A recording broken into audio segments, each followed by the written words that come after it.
Kevin, let's go back to 1984, 1985. You did a film called Fandango, a movie I really enjoyed. But when it came out, I had a hard time getting any clips. Right. And there was talk that the film Right. was...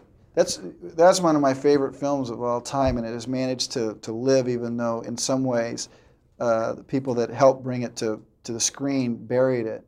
You know, I have no explanation. I mean, I know those people pretty well, but that movie remains one of my favorite movies, and a very good movie. And it's a director that I've worked will work in the future with. Now let's talk about a number of movies. I'm going to throw these titles out at you. War Games, Jagged Edge, Big, Platoon, and Midnight Run.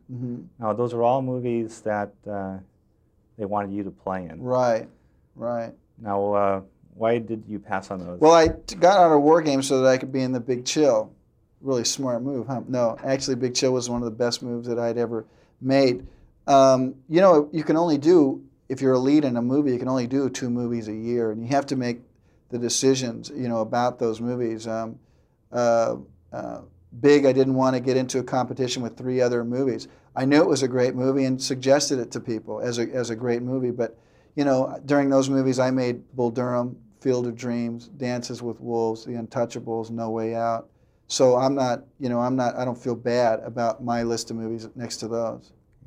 Now with The Bodyguard, now Whitney Houston did a really good job with her role, but you know, she's not really known as an actress. Right. Now, prior to that, I mean, I imagine you must have been a little bit concerned whether she could handle it. Now, what did you do to make sure that...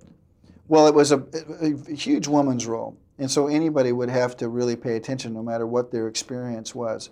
But I made a promise to Whitney in this movie because she's such a big star anyway that the media has a tendency to take shots at her before, you know, she even has a chance to show anything. And I told her that I would take care of her. I told her that she wouldn't be embarrassed, that she would feel proud of this movie.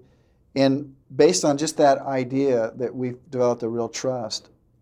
I have one question. This may sound kind of inane, but my niece wanted me to ask. Okay. She asked, how do movie stars get paid? And I thought about it. I go, I don't know. Do they get paid before the movie? Do they get paid after the movie? They get paid. What they do is they set up a price, whatever the thing is, and then the amount of weeks that you work, they divide that number into the absolute price. So if you got $100,000, you know, and you work 10 weeks, you get $10,000 a week. And then in my case, I have a certain amount of ownership in movies, and sometimes I'll get 10 or 15% of the gross. And so, you know, after that, it works that way. So that's your letter, Susie.